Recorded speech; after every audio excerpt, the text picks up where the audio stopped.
I've been in London now for 3 weeks and I finally got the studio set up.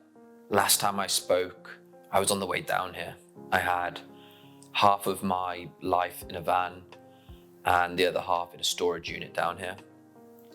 I was moving into this studio.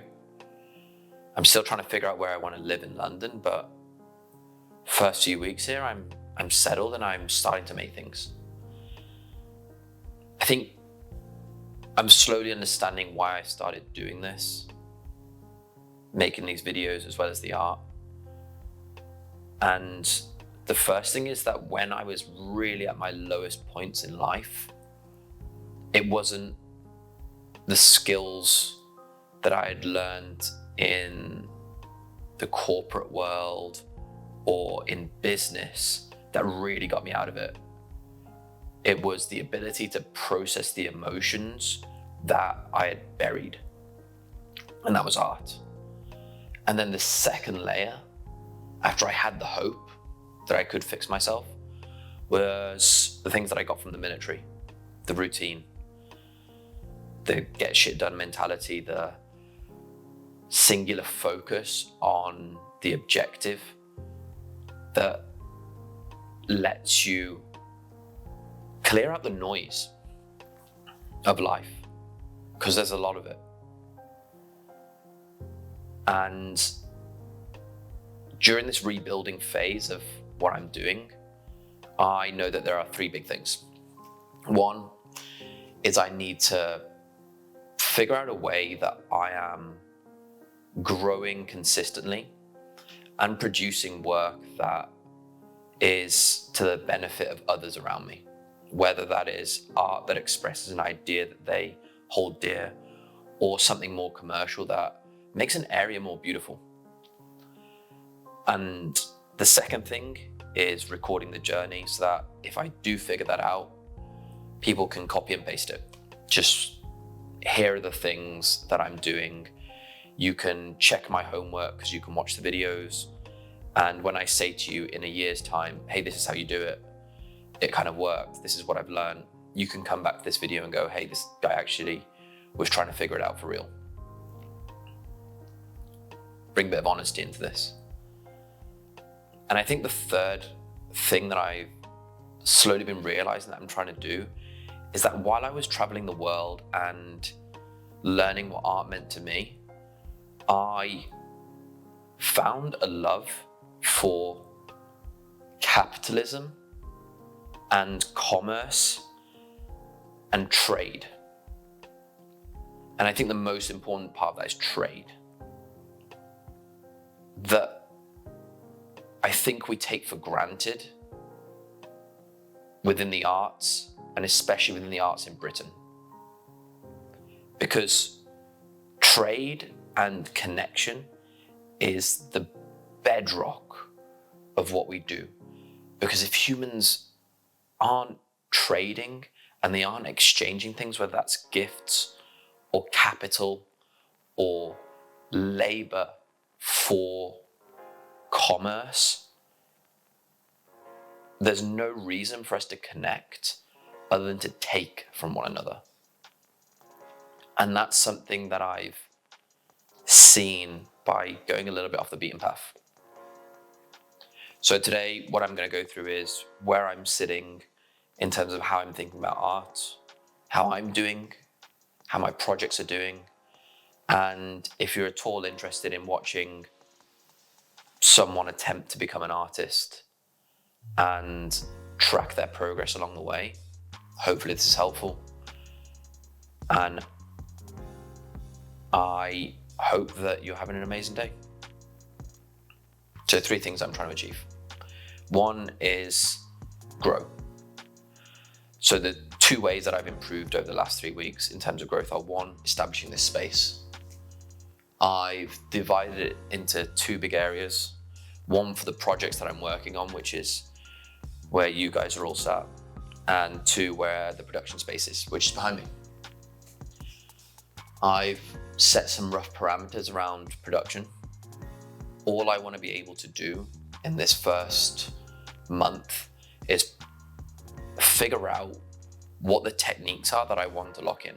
I've locked in that I'm looking into the violet end of the spectrum. I've got a bunch of pigments that I'm working on, and I'm spending most of my days going out and taking pictures of purple things. Then when I'm in here, I'm trying to figure out what those purples make me feel and read a little bit more about what purple represents to people. And I think I use the word purple instead of the artist words of indigo and violet, because I have never heard a normal person say the word indigo. It's just not used. You might use it when you're talking about jean fabric dyeing, but that's it. And then when people say violet, it almost brings up connotations of a person. Especially for me in London, there are girls called Violet here. And I think about them rather than the color violet. And if I don't think about them, I think about the plant violet. Whereas purple, we all know. Purple for me, again, brings up lots of imagery, but it's lots of imagery of things or objects or ideas, especially feelings. And I hark back to these ideas of purple that are in recent memory, like Prince. Prince knew purple.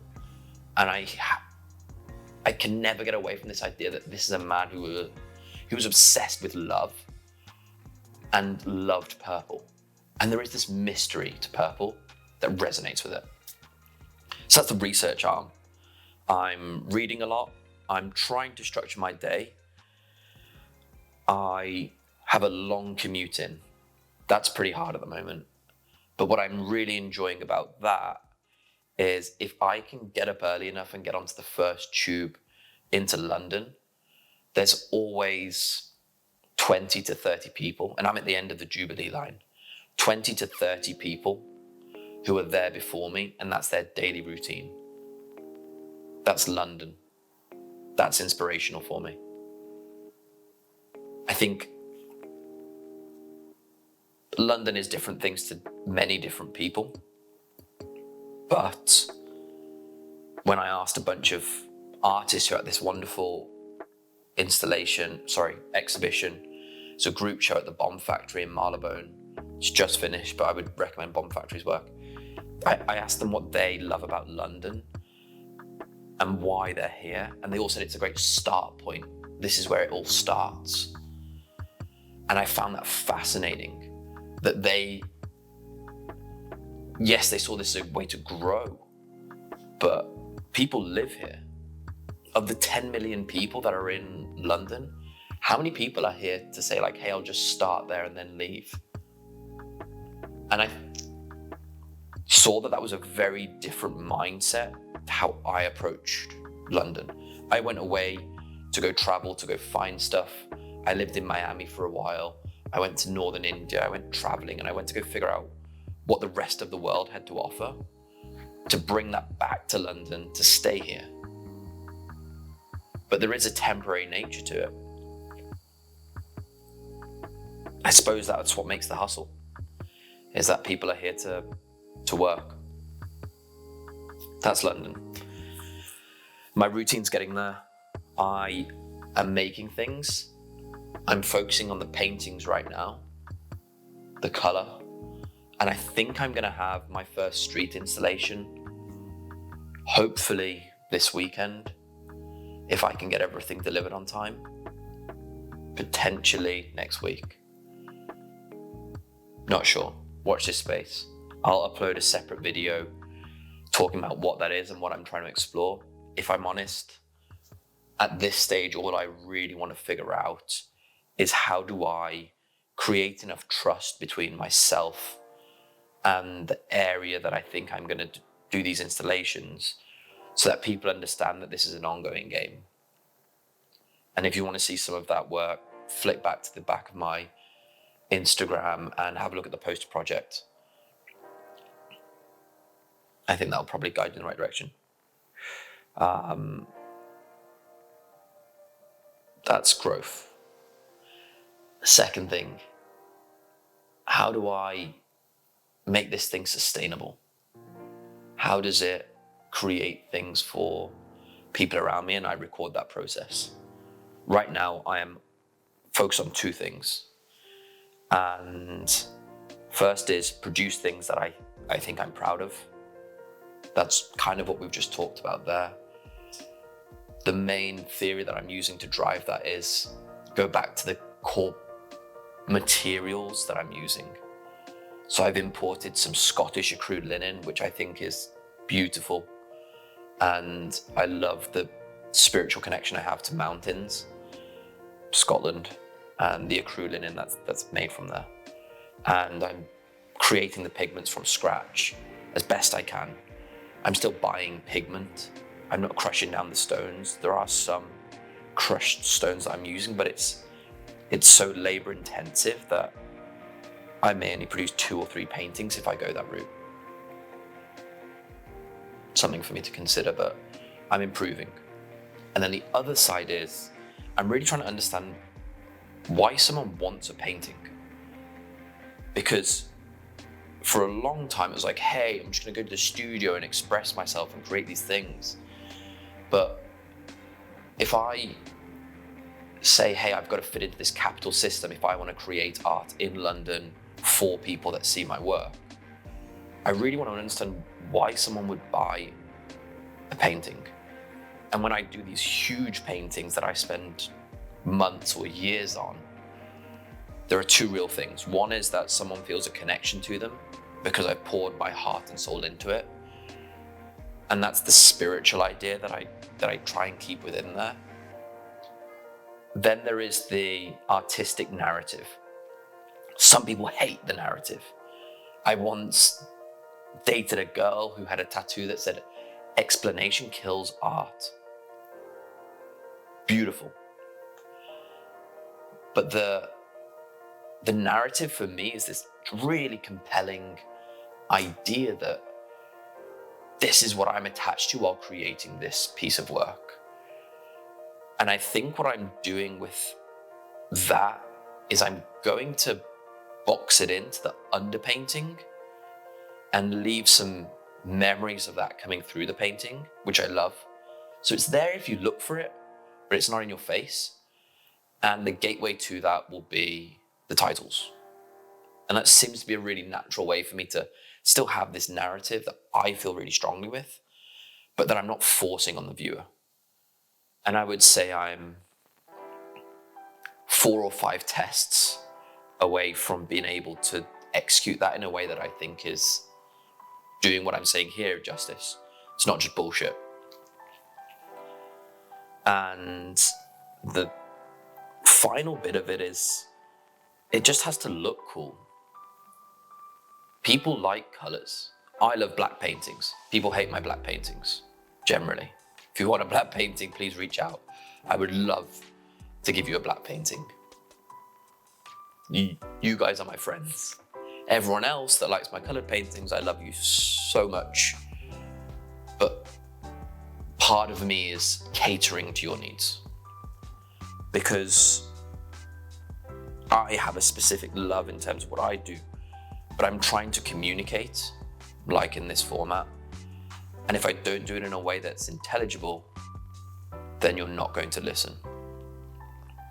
So I suppose my use of color and understanding what people want from color, how does it fit into their room, what is the aesthetic that they really want to go for, is that third part.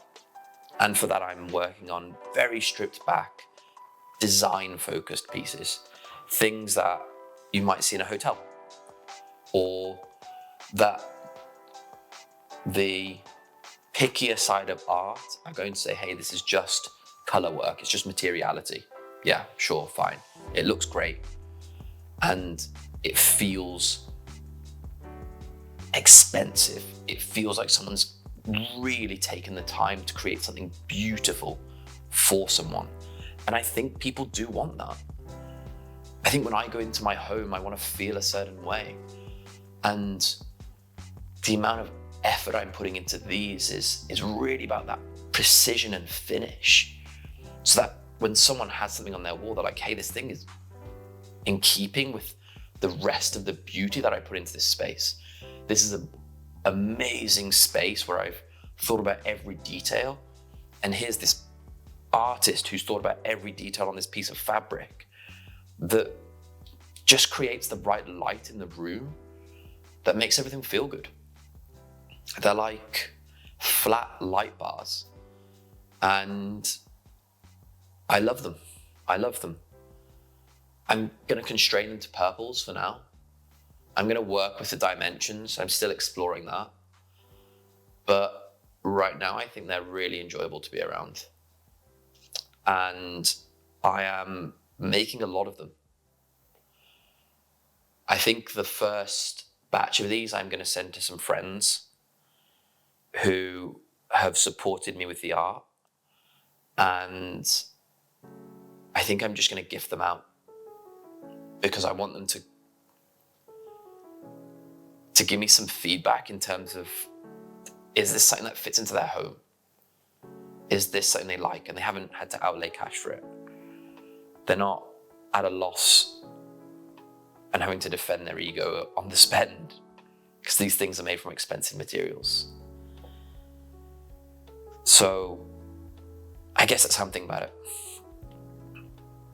And then the third element of all of this is something I'm really starting to understand, which is, how do I plug myself into the London art scene? I didn't go to any of the colleges. I don't know the lingo. I don't really understand how exhibitions work. Most of the time I just hire my own space and text my friends. But I've learned a lot. In Miami, we threw parties. I love parties. I love being around musicians. I'm always envious of them. And I also noticed that, I'm trying to say this in a non-judgmental way, there is a part of the London art scene that is obsessed with the idea of a starving artist. And I don't mean that from a perspective of not being paid, because I do think everyone is out there to try to make this career work, or that it is on the side of the artist saying, hey, like I'm not making money. Because every artist that I've spoken to has been battling that conversation, and if someone says to them, hey, I'd like to buy your art, they would sell it, from what I can tell. And it is a difficult journey in terms of pricing it and that ego battle. But that being said, I feel like the infrastructure around artists at the emerging or lower level isn't creating the opportunities that I've seen in the US, in New York, in Miami, that lets people who want to engage in the arts connect to artists and put food on their table. Because when I go to art events, I see art people, and we're all in the art industry together. And what I'm not seeing as often as I would do in Miami or New York is people outside of the arts going to it. Now, people might say that's just not true. I take my friends. Fine. Look at music as an industry. Music is an adjacent industry to visual art. And then look at street art, which I think is right next to us. Street art is a group of people that just do it for the love. They are not trying to get paid. It's just a gift to the community. And I include graffiti artists with them, even though they're playing their own game. Then we look at music, and music has basically commercialized and said, hey, if you want to come see this art, feel this art, hear this art, you do it at this place, at this time, and pay a certain amount to come in. Now, I'm not saying that art should all of a sudden cost money to get in, because spaces are open and liberal in London, and that's a beautiful part of it. But I do think we can do more to create a space that brings people into that and doesn't make it as scary. I've been doing art now for nearly 4 years as my primary source of income. And I've been making art for 25. And I still feel self-conscious going into a gallery. I'm an artist, I paint. I have a couple galleries where I've bought paintings for upwards of a month of my income. That's like nearly 10% of what I would earn in a year I've spent in an institution, and I still feel anxious going in there.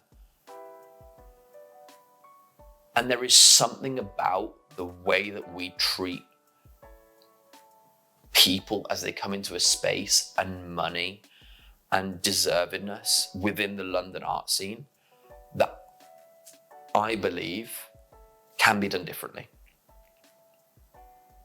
I'm not saying there's anything wrong with it. Hey, there's some galleries out there that are absolutely killing it. But what I would love to see within the next year is some way for us as a community to come together and feel like we're providing something to people outside of it.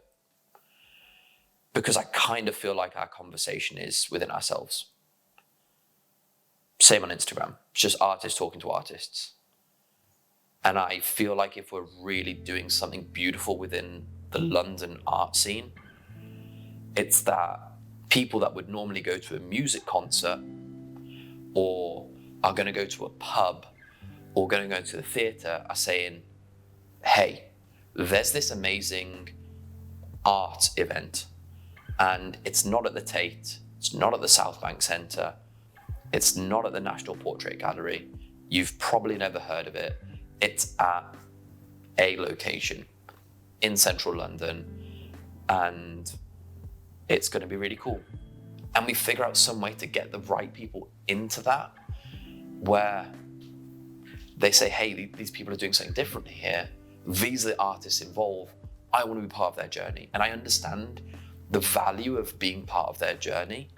So I'm going to buy that painting, or I'm going to sponsor that artist's next project. And I'm going to help them grow. Because for me, the parts of the experience that have really helped me grow when I've met those people. And they are all still a huge part of my life. And I think there are lots of them, and I think there are lots of artists that need to meet them. So I suppose that's like the big project. That's the big thing I'm working on. Is a year from now, I want to be sitting here, hopefully in this studio, hopefully talking to the same people that tune into this and saying, this is what the plan is. This is what it looks like. We're doing it. These are the artists that have said thanks. These are the people that didn't know what visual art was, that didn't understand that. And now they kind of get it. And there's a small piece of those artists that are in the homes or collections or offices of those people we introduced to art, and it's making a difference. That little bit of beauty and soul that an artist hunts around the world for has been boiled down and created into some work of art that's now in somewhere that needs that energy.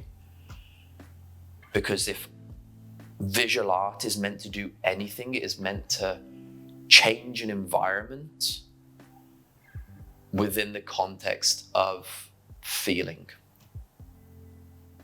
It is meant to bring that from a space somewhere else and place it somewhere else. It is a decoration for that place that changes it. Or something, I don't know. Maybe it's just a bunch of pigment.